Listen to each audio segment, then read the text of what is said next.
Hello, Rat G fans. Steve and Ryan recreating our squirrel show. Wonder if anyone will ever get that. You know what? I tried to search. I found the other one. Boot to the head. Boot to the head.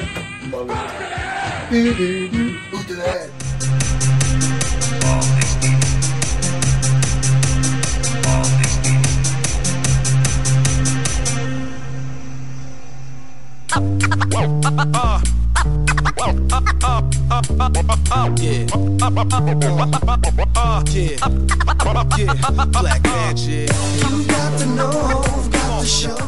We're going to do a little bit talk about Survivor Series from last night as well.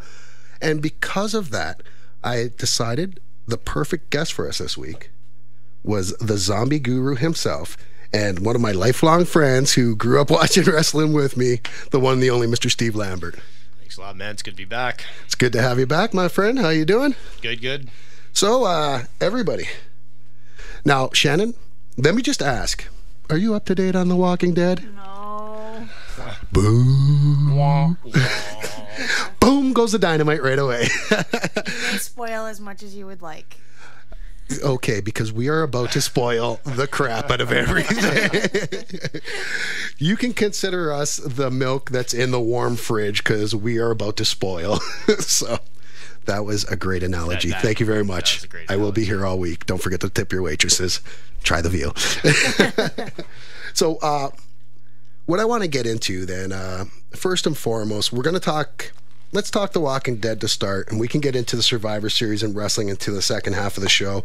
Because not all of us are still into wrestling like we were when we were younger. It's not as quite as got the hype. And maybe we've grown and evolved a little bit as well. It was definitely a way of life for quite a few years. It really, you know what? And Steve and I and a bunch of the neighborhood kids, we'd gather each week. I know we said we're going to start with Walking Dead, which we are going to get into that, I promise.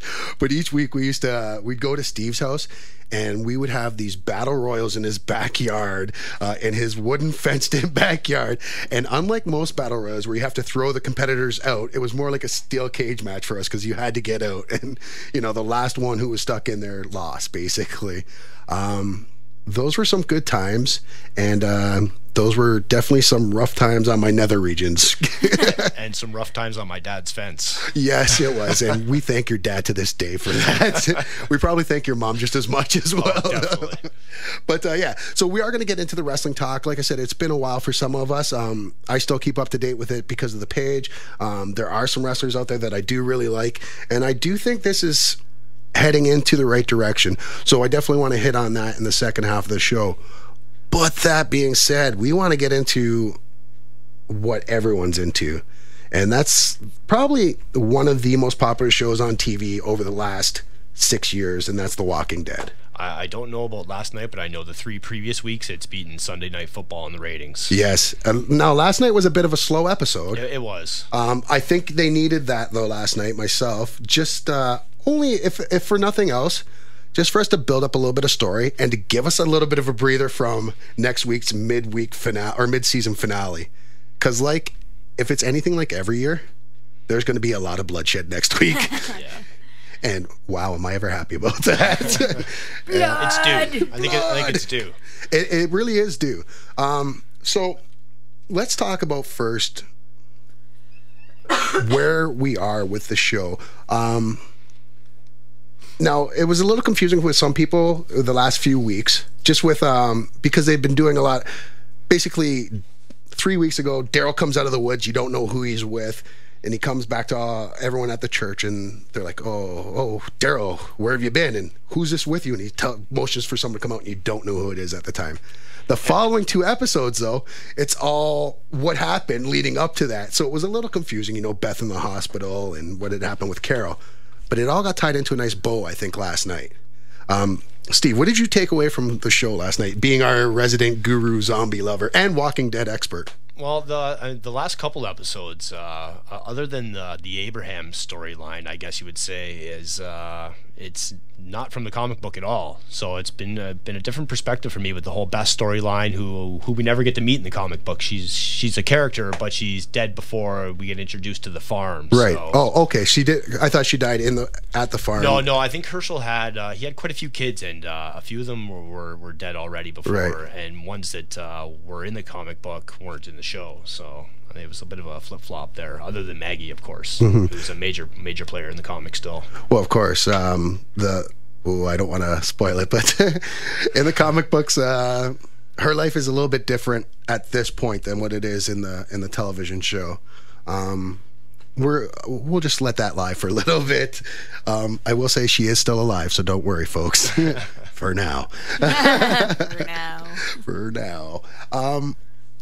What did you take away from the show? Like, what was your favorite part of last night? And did it answer all the questions for you, like I was mentioning earlier, or do you still have a few more questions going into next week that you need to have answered? No, I think I still have questions. I don't think it really answered much for me, anyways. Right. But and if you go back to the history of the mid-season finales, I think there's going to be more questions presented to us next week. And like I told my kids last night, I said, don't expect a lot of answers.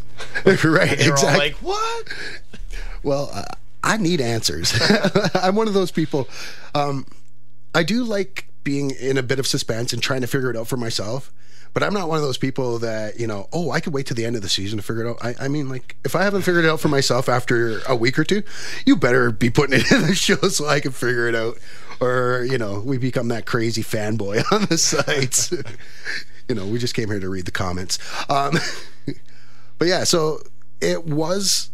Last night was a great show. I thought it was a great episode. It was slow moving, like we said. Yeah. But for me, I think just, the part of, when they got to the camp where they ambushed the two cops there, just everything, seeing them work as a cohesive team and then taking a lot of the killer edge out. I know Rick was gung-ho on just taking out everybody. The first thing he said was, okay, Daryl, you go and you take this guy out. And Father Gabriel's like, take him out how? And he's like, well, just slit his throat. And he said it like deadpan face, like it was absolutely nothing. And there's still a cloud of mystery around Father Gabriel. They're really, like, where is he off to? Yeah, well, anyone who watched the sneak peek to next week's episode at the end of Talking Dead, it shows Father Gabriel going back to the school where the hunters were camping out and having a barbecue. Tainted meat. And he finds a Bible with the name Mary written in the first page. Yeah, Jesus' mom. Obviously. First edition, right? Well, yeah. It was a signed copy. But yeah, so he's at the school, and because I missed the Talking Dead last night because I was watching the Survivor Series as well. So right. I just watched The Walking Dead, flipped it off. As soon as it was over, I was right back to the wrestling. Well, turned it back up because I had it playing in the background. So what do you think's going on then there at the school? You know what? Again, like I said, it seems like it's just a cloud of mystery. I mean, he wasn't really an intricate part of the storyline, even when they met him in the comic books. And even though he's still alive today, has kind of been a background character. So yeah. I think this new storyline with the zombie that was in the basement of the store where they did the supply run, where Bob had gotten bitten. Right. We see a picture of him with her. So you think that's Mary? So I'm thinking maybe that's the Mary, and again, it's a whole new storyline for me. So, and that's got to be, I would assume that's got to be great for someone who's read the stories, who's read the comic books, and who's so much farther ahead of the show that it's not following the exact path. A year ahead of the show. Yeah. Now, to be fair though, there's characters in it that aren't in it. Like Daryl, as we know, is not a part of the show. Right.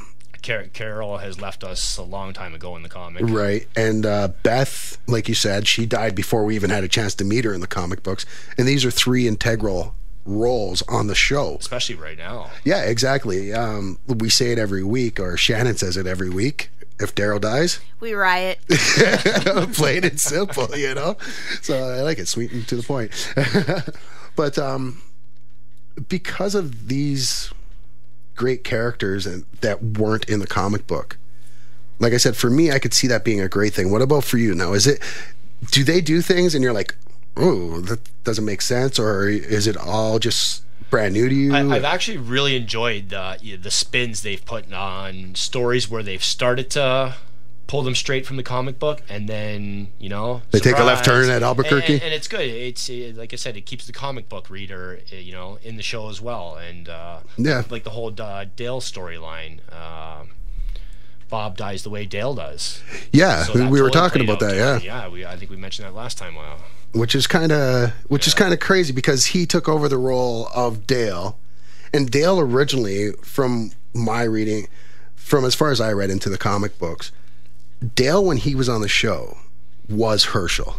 For me, he was that, because Herschel's like that. He's your moral compass. He was everybody's dad, and that's what Dale was to me at the beginning of the show. I had a rough time when Dale died. I'm not gonna lie, because he was that patriarch type from the show that kind of kept everybody morally on the good side. And a great actor too. Fantastic Actually, actor. I watched Shawshank Redemption yesterday, and I totally forgot that he was the lawyer at the beginning defending Andy Dufresne. Oh wow, I didn't even know that. Prosecuting, sorry. I had no idea. Yeah. Well, if he was prosecuting Andy Dufresne, then he got what he deserved. monster. He got what he deserved. But yeah, that's awesome. So, with all that going on, then let's get a little bit into the characters, at least from because you both read the Walking Dead comics. Let's get into the characters that are on the television show that are also in the book, that play a major role, and how they differ from the book to the actual TV show itself. And I'd like to get both of your kind of opinions on that. First person I really want to talk about the difference in character from the comic book to the show, because I don't know how much of a difference there is, because like I said, I'm only so far in the show.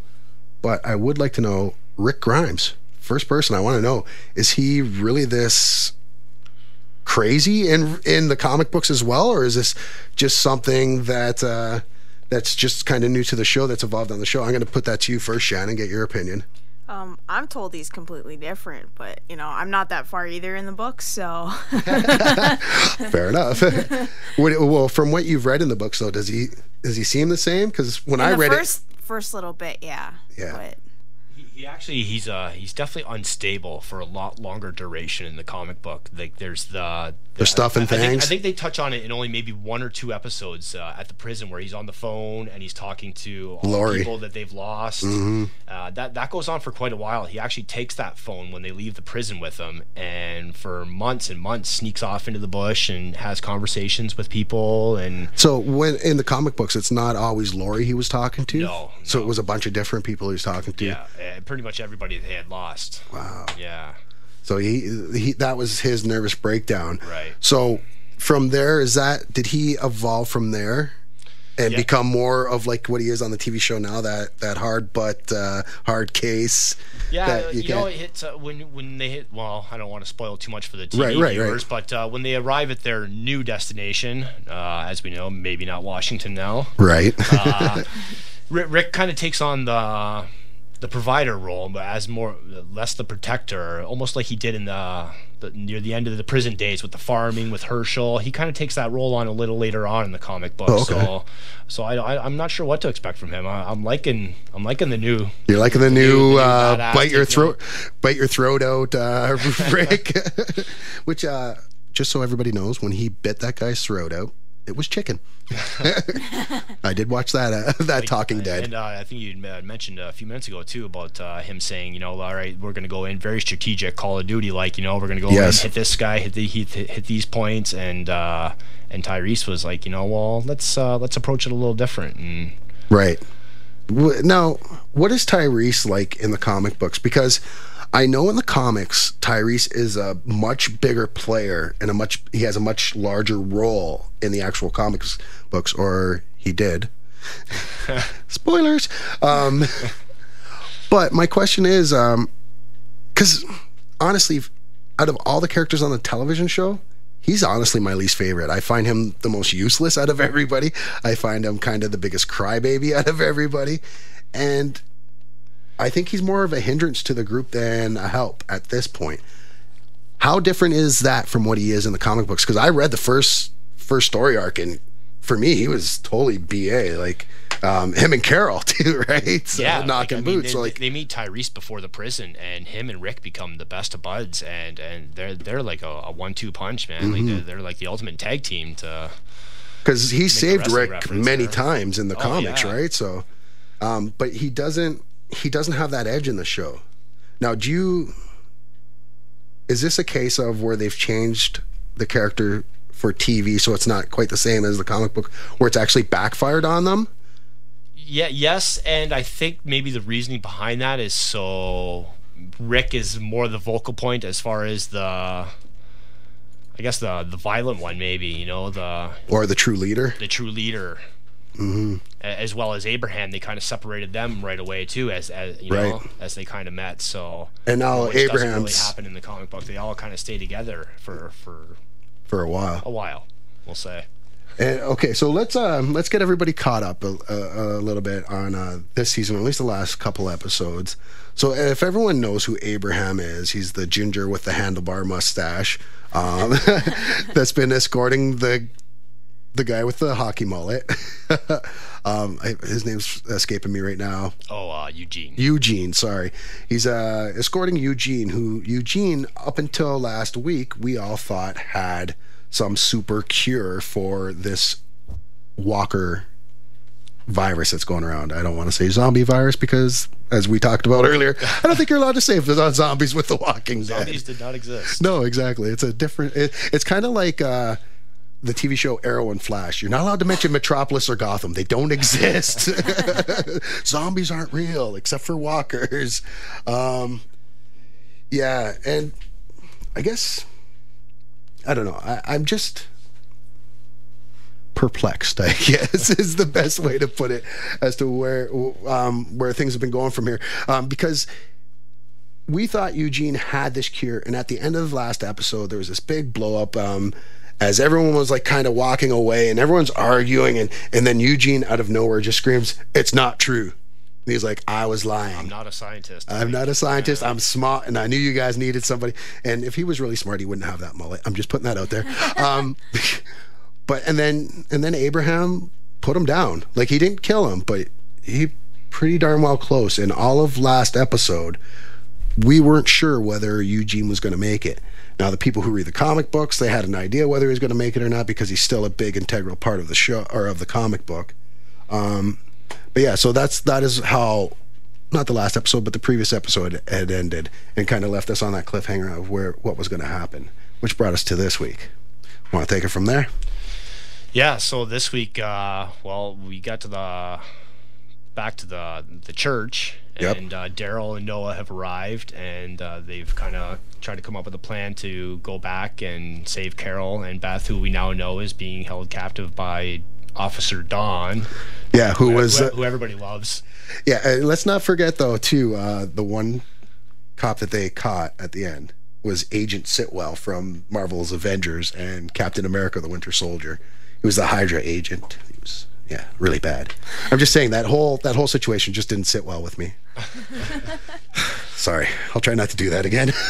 Go ahead, Steve. Yeah, and so we get back to Atlanta, and like I said, Rick had come up with this very strategic plan to basically come in, you know, take care of business, get in, get out, quiet as can be, and Tyrese kind of changes the plan and says, you know, let's just, you know, approach this a different way. We get a couple of theirs, we make a trade, and as Daryl, I think, said last night, you know, everybody goes home.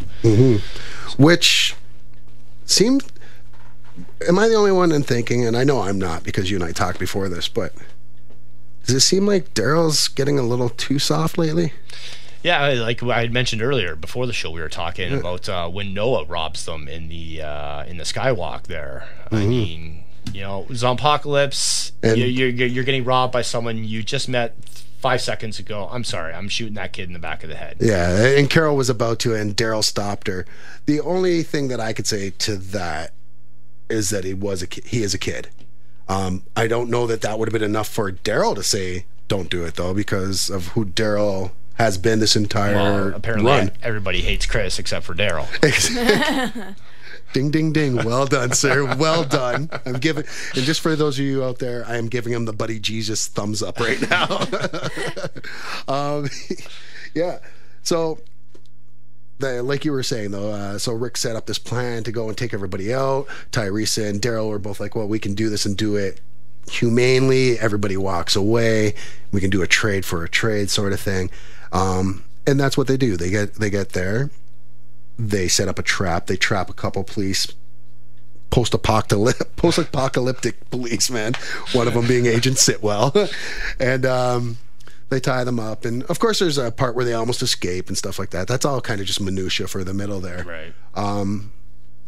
But, yeah, so they do try to set up this trade.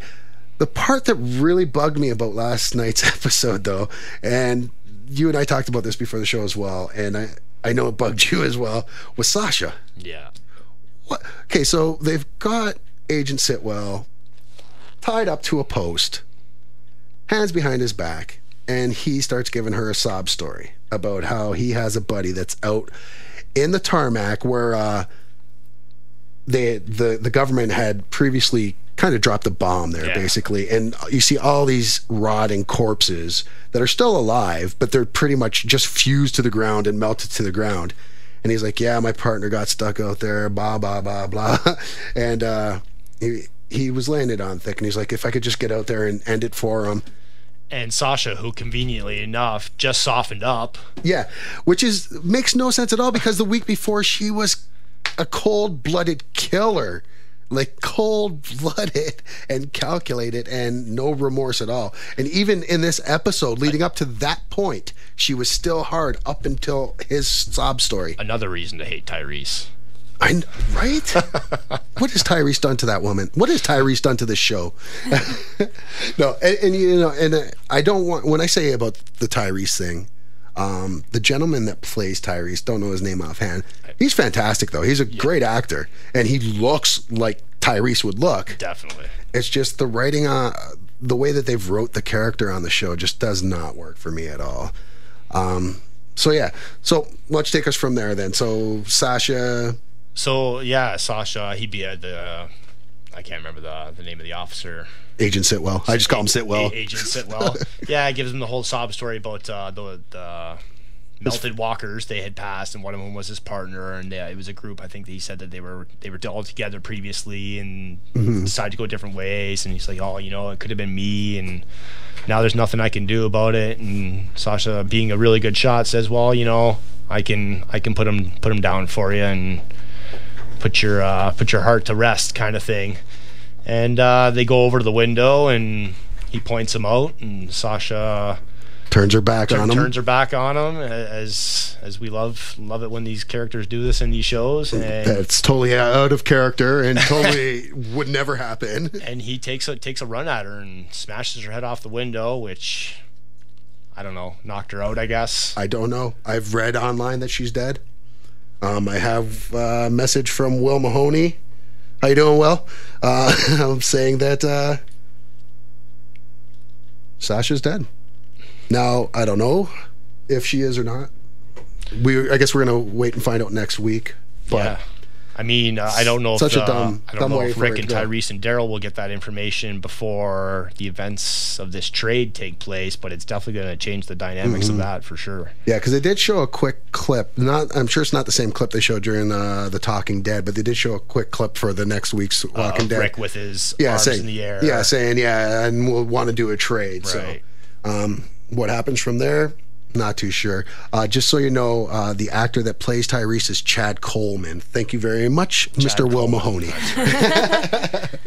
That's why we love that we have our listeners on, because it doesn't matter what it is. They're always there to let us know what's going on. And Bob. But yeah. So all in all, how did you like the episode, though? It was a good episode. I liked it. I definitely, like I said, I think for me anyways, left me with more questions than answers, which I you know what, I kind of want at this point of the season still. You know, I don't want all the information given to me right away. Well, we know, like I said, it's the mid-season finale next week, so it's going to be an absolute bloodbath. That being said, if we were going to do a survivor pool, I want to know who you guys think would survive the mid-season finale and who you think is going to be off. I'm going to save that for when we come back from this commercial. Just remember, everybody, you're listening to Rat G Radio right here on 103.7 FM, Brock University Radio right here in St. Catharines, Ontario, Canada, or you can be listening online on the internet at cfbu.ca. And for those of you that want to check out our page, go to Facebook, look up Ryan's All Things Geek. And with that, we will be right back. Broadcasting from Brock University, St. Catharines. This is CFBU 103.7 FM. Chronic aggression. Here with your hosts, Metal Dan and Cannibal Cam. Hell shows me. Here on 103.7 Brock Radio CFBU. Sunday nights, 10 p.m. till midnight. Oh, that feels good. All right, and welcome back to Rat G Radio, right here on 103.7 FM CFBU, Brock University Radio, or as I said earlier before the break, you could be listening to us live online at cfbu.ca, so that way everyone across the world can listen to our beautiful voices today. So, as I said, in studio today, I have my co-host, as I do every week, the one, the only, Miss Shannon McFarland-Sawchuk. Hello. And we also have our zombie guru expert, our Walking Dead expert, because I don't, aside from Robert Kirkman and maybe a buddy of ours, Barney, I don't know if there's anyone else that knows as much about The Walking Dead as my buddy Steve here. So, and Steve Lambert, thanks for coming on the show, buddy. It's good to be here. All right. So before we went to the break, we're talking about the mid-season finale that's going to be coming up. In this mid-season finale, like every single year, there's going to be a ton of blood and there's going to be some lives lost. Now, you and I were talking before the show. We both think that there's going to be someone, like an integral part of the show that is going to get off. At least one, I think. At least one, yeah. At least one, I would think. So my question for you, and I'll pose it to you first, Steve. Who's going to die? And then after that, who's going to live? Who's going to be your surprise? Like, because there's going to be a lot, but who are you going to be, who would you be surprised to see make it through the show, but you wouldn't kind of count it out? Well, you know what? I never really thought about Sasha, the fact of, she might actually be dead from that, but, it would definitely coincide with, I think, the kind of trickery that Kirkman's been doing between the show and the comic book. I don't want to give anything away with that. Right. Like, a future death coming up, maybe, possibly. But as far as the TV show, I think I'm thinking we're going to lose maybe Carol or Beth. Wow. I think one of those two is a given. Those would be my choices. And those are some really big. Well, like we said beforehand, like Carol, I think is a really big one to go. I'm not too sure I'd see her go. That they'd kill her off. I think Beth is the obvious death, and that's why I think she'll be fine. Mm-hmm. Now, when it comes to who's going to be fine or along those lines, who do you think should probably die but won't? Well, there's I think there'll probably be casualties of war as well. Like a guy like Noah, who we just met. He's probably as good as gone within at least an episode or two. Yeah, because he's got his whole career ahead of him right now. Anyways, I think he's the actor himself. Because I think he's going to be moving into movies and stuff because he's very good and seems to be getting a lot of work. So who do you think is going to make the cut? Well, obviously, Rick, Michonne, Tyrese, I would say on the fence. Yeah. Abraham's story, I mean, he doesn't really serve a purpose anymore. His mission's over. He's mm-hmm. beaten. He's broken, and so you think you would be surprised if you think he might be that surprise survival? I think he might be the surprise survival. Yeah. Because like I said, his story arc has kind of mm-hmm. served its purpose. I like the character on the show. I didn't make it up to him in the comic books at all, but I really do like his character and the actor on the show. He's always a bully in everything he plays in, though.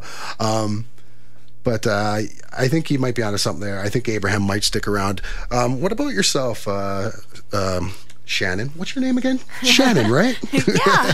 What about you? Who do you think is a shoo-in to be offed in the mid-season finale? I'm gonna go with you guys. I don't know. I'm so far behind, right? But I'd like to see Carol make it through.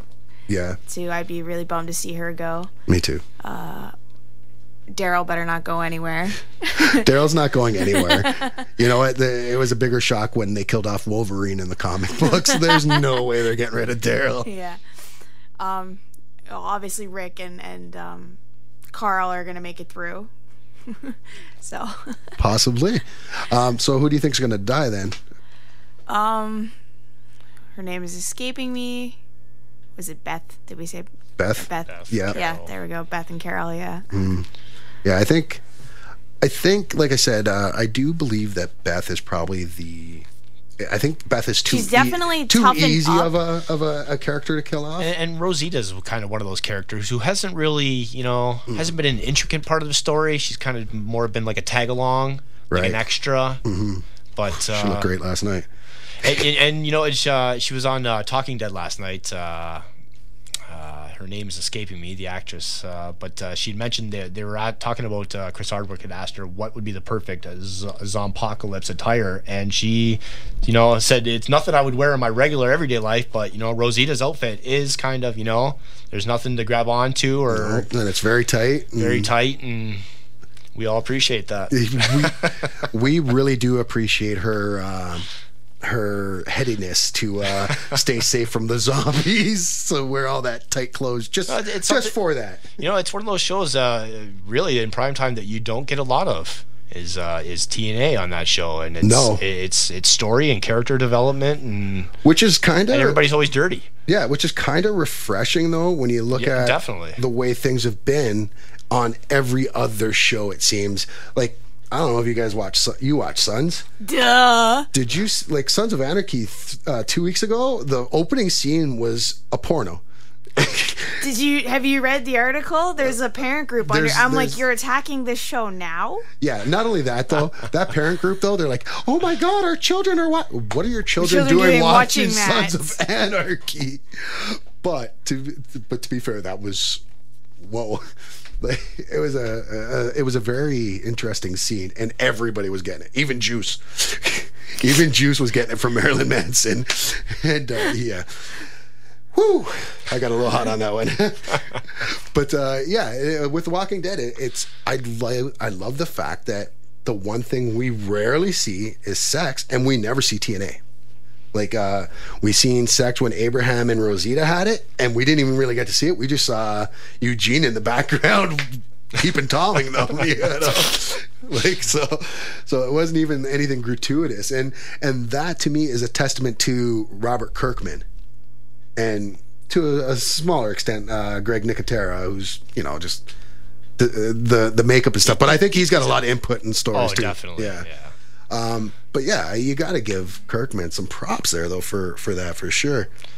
Just so you know, Rosita is... Oh, sorry, I just lost it here. Her name is Christian Serratos. Thank you again, Will. We're just going to keep Will on the line for us today. He's going to be our fact checker today, like he is most days. Just going to take a quick second just to remind everybody you are listening to 103.7 FM, Brock University Radio, right here on CFBU. Or you can listen to us online, cfbu.ca. If you want to follow us on our Facebook page, go to Ryan's All Things Geek on Facebook and give us a like. Give us a like and a share, even better. You can even go and look us up at Rat G on YouTube, just so you know. We do put up a lot of our interviews that we do here in the studio. I throw some graphics in with them and try to have a little bit of fun. Sometimes I'm lazy and we get a few weeks behind though, so 'tis the life. But yeah, so we're going to get back, like we were talking about The Walking Dead here. And there are some characters, like you guys have your forerunners you think are going to die, and the people you think are going to survive. For myself, I think there's a strong possibility we lose Carl tomorrow. I know everybody likes who Carl's turning into now. He had a rough first couple seasons, but I just think they need such a shock value, like something that's really going to blow people away. And I don't think there's anyone else aside from Rick or Daryl that fits the bill quite as much as what Carl would. And I don't think you'd miss much losing Carl. You know what? They've almost written him out the last few episodes. Mm-hmm. That's what I'm saying. I don't really think you're going to miss Carl at all if he was to be taken out. but it would be one of those things that would just blow people away. Like, oh my God, I can't believe they killed Carl's still alive in the show. Like, the Walking Dead comic book is Rick and Carl, you know? And I just think that's a really, really strong possibility that we might see that. And I'm not basing that on anything besides a gut feeling. I haven't read anything on the on the internet boards or anything like that. But I just think that's something we need to look out for. Who do I think is going to survive that we'd figure would die? Well, I'm going to go, probably the first one I'd say is Carol. I don't think Carol's going to die. I think she's too important. Like, honestly, I think her character is too important to The Walking Dead. One thing we noticed after Rick had sent her away, the show wasn't quite the same in those episodes without Carol. And I'm not saying Carol's the be-all, end-all on that show, but come on, some of our favorite moments have come from Carol. She definitely gets her hands dirty. And has no problem doing it. And I like calling her Carol Rambo. Because she really is. Like, she is a no-nonsense, you know, she's changed so much since the first season. And I love it. I think it's been a great progression. I think she's turned into the character that we're supposed to have with Beth's sister that died, or not Beth's sister, the blonde-haired girl that died. Oh, Andrea. Andrea. And Andrea, is she still alive in the comic books, or just died recently? Yeah, no, she's still alive. And very big part. Her and Rick are together. Yeah. Carl calls her mom. Wow. I wonder if he would have called Shane Dad. And on the note of Shane, I just want to put this out there for everybody, because they're going to be recasting all the X-Men movies soon. John Bernthal, Wolverine. Putting it out there. Just putting it out there. Shane is Wolverine. He could do Old Man Logan, look just the part. He can do Young Man Logan. I like it. I know that's not what we're talking about right now, but I just wanted to put that there. So that's basically what went down with The Walking Dead so far this season, and what we're heading towards for this big brouhaha, as you will, for the mid-season finale. I honestly don't think, another person I think that's going to survive, one person I do think is going to survive that we all probably thought would die would be Abraham. I would like to see Tyrese go, obviously. I guess I probably got that across already. I'd like to see, which is kind of weird, is the only brother left. Let me rethink that now. Rest in peace, T-Dog. Right? Love T-Dog. And then he was on this show on TNT this year, Franklin and Bash, which is a corny lawyer show that just got canceled that starred Breckin Meyer and Zach Morris. So funny, but T-Dog played a judge, and to illustrate their point to the court, Franklin and Bash brought in a fake zombie. And T-Dog even said, "I don't want any walkers in my room." Called them walkers. So great. Yes, I digress. But yeah, so the mid-season finale is going to be here. It's going to be bloody as hell. What do we want for the second half of the season, though? Because these mid-season finales, it's basically 2 seasons in one. And I'm not a big fan of how they've been doing this with all these shows over the last 4 or 5 years, with them taking these long Christmas breaks from like first week of December or the last week of November till February. You know what, though? It does keep us wanting more. You know, it does, and it makes it easier on the writers as well, I'm sure.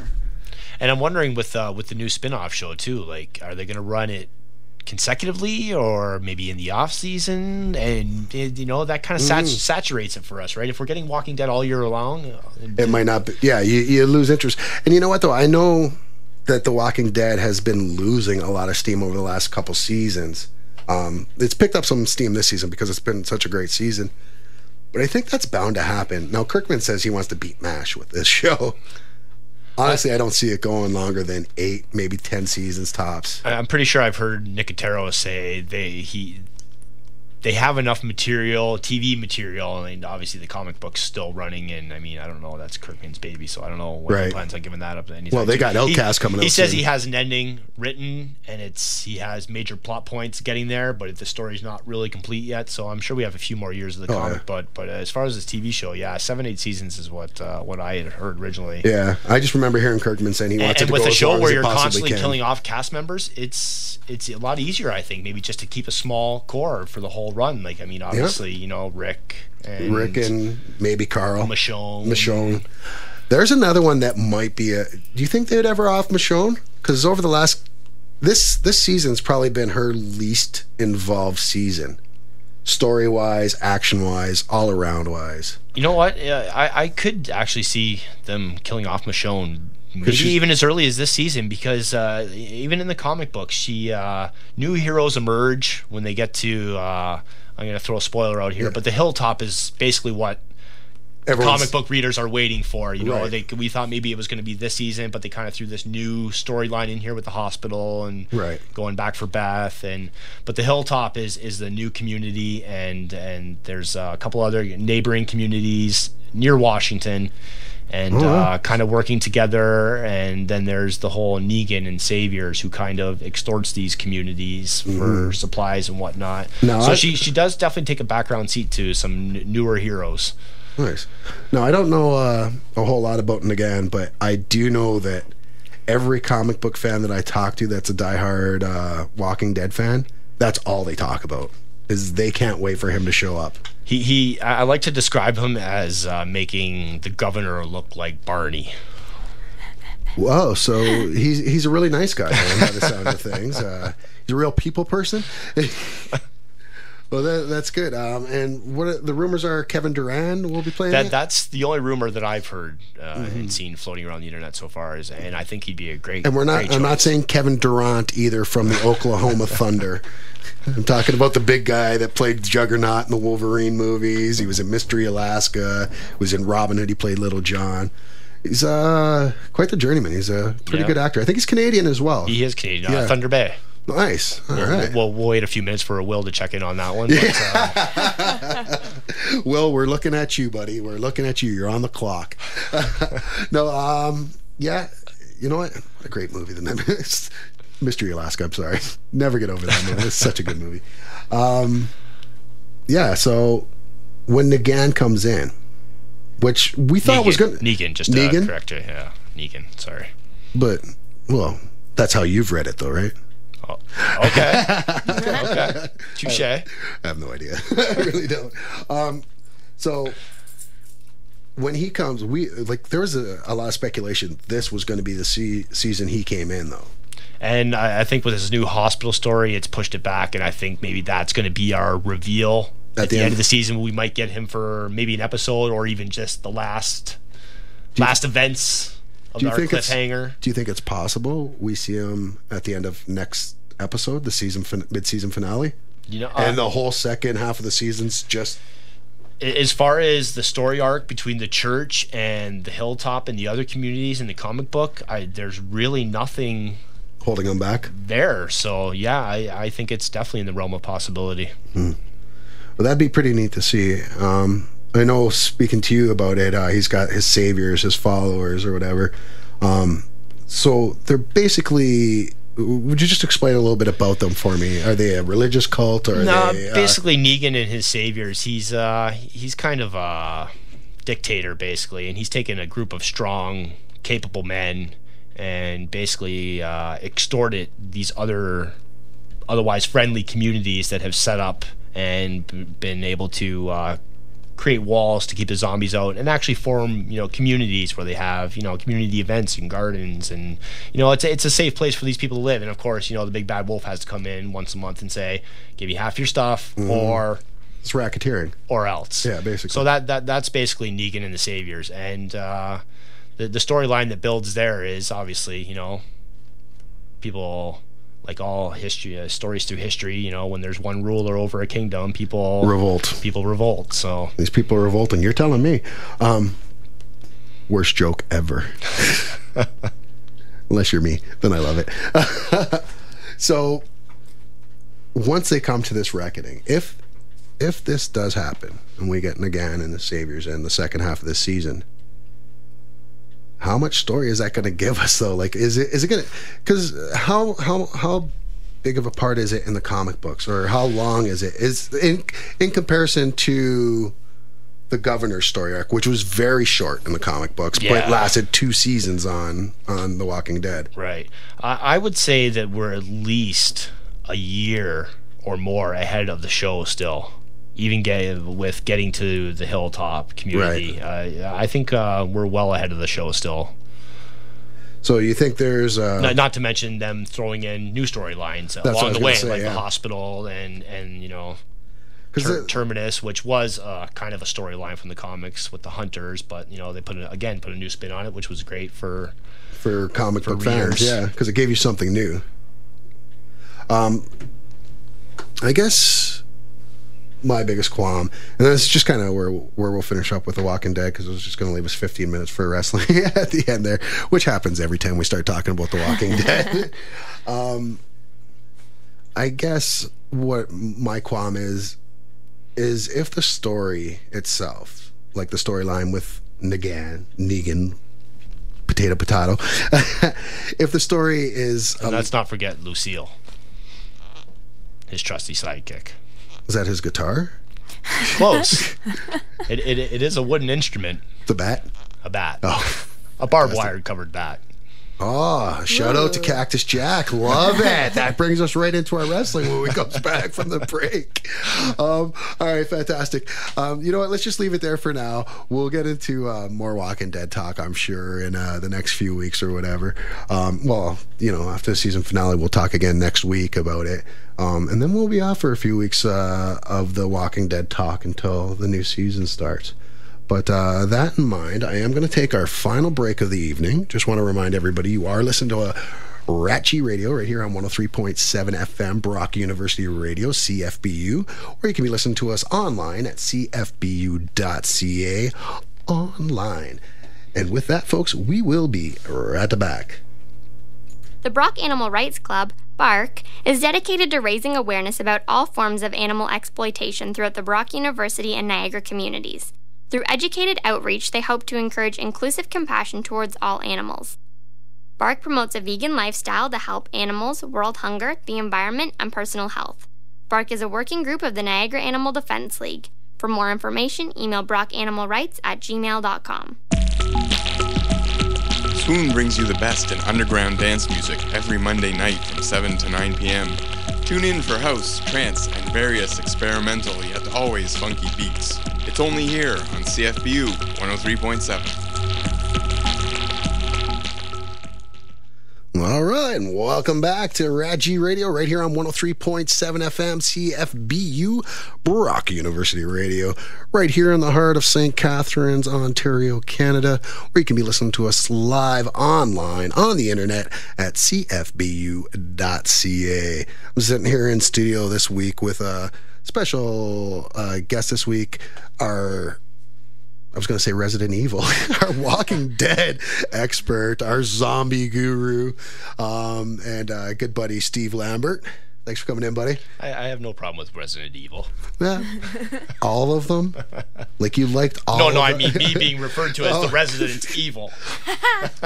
Well, our friend Dr. Stevel might have a problem with that. I'm just going to put that out there for you. And then, of course, there's our next wrestling match then. There you go. And he's very involved in wrestling. We'll get into that another show, though. And then with us, as I have every week, our pop culture major, our pop culture guru. Yes, I'm using guru a lot today, but it is so fitting with the one, the only, Miss Shannon McFarland Sawchuk. Hello. And hello to you. Now, here comes the part of the show where, unfortunately for everybody listening, I'm the one that knows the most about this subject.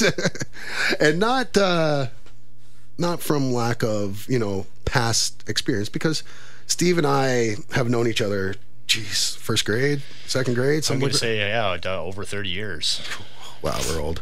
But we started off, we went to wrestling events, WWF, back in the day when WWE was still called WWF, had come to Welland 3 times. We had front row seats, I think, at least a couple times. Yeah, exactly. Met Jack Tunney. Met Jack Tunney, the president of WWE. At the time, we all thought he was the owner and operator of it. We didn't realize he was just a puppet for Vince McMahon, but it was still cool nonetheless. Well, that would have been when, I guess, Senior was probably still running it, no, right? No. Vince Jr. was in charge. Senior was dead by that point. Okay. But yeah, great times. We'd seen Andre the Giant. We saw Shawn Michaels and Marty Jannetty, the Rockers, fight the Iron Sheik. The Iron Sheik. Oh, that guy was crazy. Still is. Little T. Oh, I forgot about the little T little person midget. I'm sorry, but yeah. So we go way back, and we were hardcore into it. Like we said, we used to do the wrestling in your backyard. Like I think we were some of the original backyard wrestlers out there. You know, that's actually the one thing I have from my childhood as far as childhood toys. I still have a box in my parents' basement with probably about 60 of those rubber wrestlers and the ring in the cage. It's the only thing I have. Awesome. And does that include you got to still have the G.I. Joes? I don't, unfortunately, and it pains me. Wow, that pains me too, because between you and I think we had every single G.I. Joe action figure, and like you had all the bases and all the vehicles. I had like all the guys and like their pets and stuff. Like between the two of us, we were G.I. Joe. But we're gonna move past that a little bit and just get into last night's Survivor Series. Now, Steve, you haven't watched wrestling in a while. You caught up a little bit on the Survivor Series though last night. Just to give everybody a heads up who hasn't been watching wrestling in a while. Triple H, the Hunter Hearst Helmsley, everyone knows him as the wrestler from D-Generation X, is married to Vince McMahon's daughter, Stephanie McMahon, and the two of them actually run the WWE. You know, they in charge of booking matches and things like that. And in this, as the story goes on, they played on their authority and they became the authority. And of course, like in every wrestling story, they become overbearing and they have to find the hero that they fight against. Much like Vince McMahon versus Stone Cold, this was Triple H and Stephanie versus John Cena, who is the hero of the WWE. As much as a lot of people hate him, he's definitely the most polarizing wrestler, maybe of all time. I've never seen a wrestler be equally booed and cheered at the same time, because he's always getting the "Let's go Cena, Cena sucks" chants going at him. So, but yeah, so basically what had happened was it was the traditional Survivor Series. For those of you who don't know the Survivor Series, what you do is you get a team, whether it be a 4 or 5 man, sometimes 6-man team against another 4 or 5, 6-man team. And it's an elimination style tag team. So you pin one guy, he's out, and it could be 6-on-5, 6-on-4, whatever. And that's what we had last night. It was Team Cena versus Team Authority.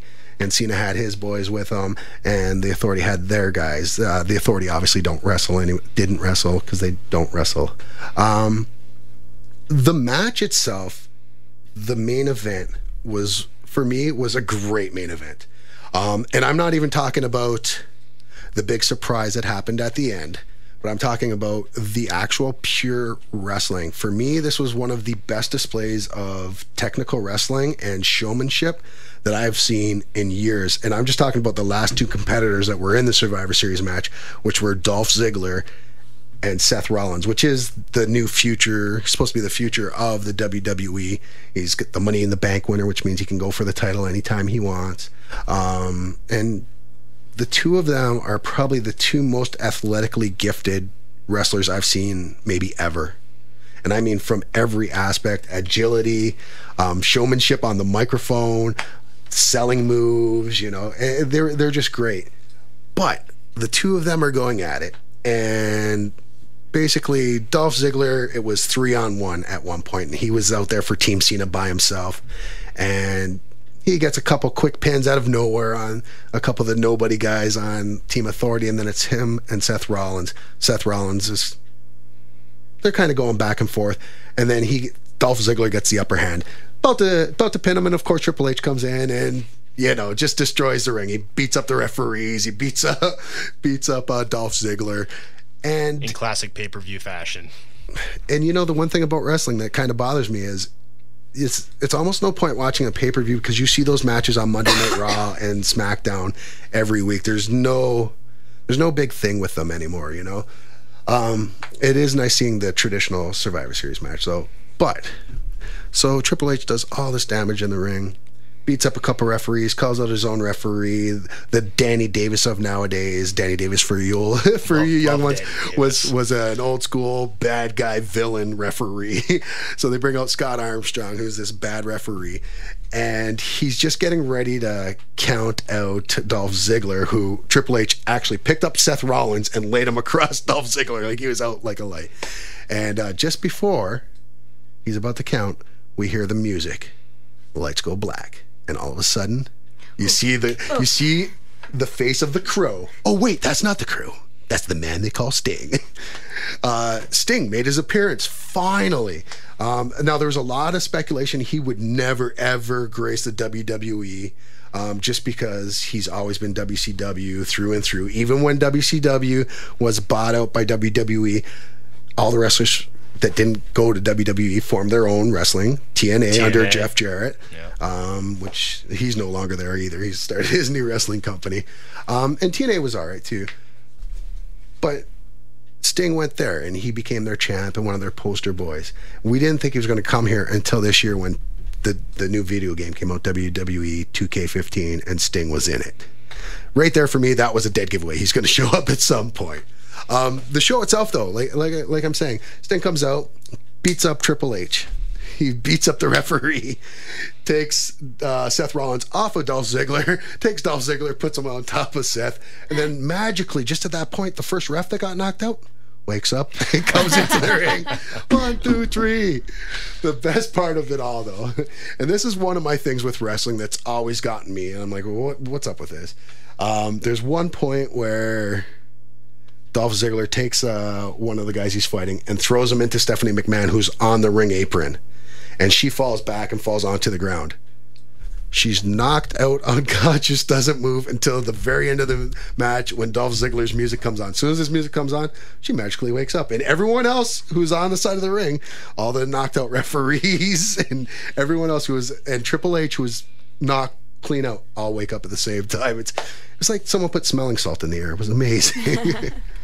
But that being said, I know I'm not selling it very well. It really was a good pay-per-view. For me, they're heading back towards, at least that one, they're heading back towards the Attitude Era. I know they've been trying to recapture that and been failing miserably at it. But I think this has been the first step where we see that they're actually might be going that way. And I think the best way that they're doing that is by not trying to bring back the wrestlers from the 90s to do it and just using the talent and the new guys that they have now. Something they've had to have done for a while, and I don't know why they've kind of held off on it. Quick questions I'm going to pose to both yous. Shannon, I know you were into wrestling when you were younger because your Uncle Brian, indeed. Right? Yeah, my Uncle Brian was a wrestler. Which is awesome. Put you in a few moves? Yeah. Crossface chicken wing. Still tries to every once in a while. I'm like, I'm too old for this now. You're never too old. My question for you guys, though, at what point did you stop with the wrestling, and what was the reason? I'll go with you first, Shannon. I think it was just it kind of grew out of it. I don't know. I couldn't tell you. Like I used to watch it religiously with my uncle. Like he would babysit, and I would beg my mom, say, "Am I allowed to stay up late tonight so I can watch it?" She's like, "Fine." No. And Sting was my favorite wrestler. So back when he still looked like Bart Simpson with face makeup. Yeah. Because he was awesome then. Woo! So do you think the thing that not turned you off of it, but got you away from it? Do you think that was a lot of not hanging with your Uncle Brian as much anymore? Yeah. Otherwise, I think I would have continued to watch it because I go visit every once in a while and they still watch it, and I'll sit and I'll watch the match. Exactly. So. And that's what I find, because I'd stopped watching for a while as well. And then with my kids, I found, like, my son was liking wrestling. Now he doesn't like wrestling anymore. But my daughter's diehard. And my daughter says she's going to be a pro wrestler. So very proud. But so that's what's gotten me back into it, you know. So that's what I was wondering if that was kind of the same deal with you. Yeah, I just grew up a little bit, you know, kind of. Grew up and stopped hanging with the people that didn't. Now, what about you, Steve? Well, you know, I guess religiously I stopped watching it right around what you described as, I guess, the Attitude Era. But I still watched it because the people I worked with or people I hung out with all the time still watch it. So I still always watched all the pay-per-views, and usually Monday Night Raw if I was hanging out at their house, whatever. So I definitely did still follow the Attitude Era, and I actually really liked ECW wrestling. Oh, yes. I got to go see it in Mississauga. I think it was one of the only Canadian events they ever put on. I think Mississauga and Hamilton were like the only two. Yeah, it was the Hershey Center, and Sandman showed up at the end. It was awesome. Epic. Yeah, awesome. So after that, kind of died off for me for a bit, and I did go to WrestleMania 17. I think it was at Skydome, or 18. 18, WrestleMania 18, The Rock versus Hulk Hogan. Rock versus Hogan. Hollywood Hulk Hogan, and the crowd went crazy for my Hogan. friend Jay had those tickets there. I think they went on sale about 8 months in advance, and he had these tickets. He was up in the nosebleeds, and I heard on Friday on the radio that a block of floor tickets were going on sale, and I bought them the Saturday, the day before the event, and I ended up with 11th row. Wow. Unfortunately, we were in the no sign area, and I had brought some awesome signs, and you couldn't use them. I couldn't use them, but other than that, yeah, Rock, Hogan, it was epic. Like, the stadium was ready to tear each other apart, man. You could even see on the looks on their faces, like they were taken back by the pandemonium that was taking place inside Sky. Because leading up to that moment, Hulk Hogan, like, that was right after Vince McMahon bought WCW, and the NWO was making their presence in the WWE, and they were trying to recapture what they did in WCW, and Hogan was getting booed everywhere in WWE because he was the bad guy. He was a heel. That's just the way it went. But then you get to a place like Toronto, and that stuff is over right away because we love the wrestling. We just love fighting. Wrestling and UFC. It started outside of the Skydome, lining up to get in. There was crowds of Rock fans against crowds of Hogan fans chanting, waiting to get in. It was seriously crazy. That's awesome. This has been a crazy show. We went through an hour so quickly. We do this every week.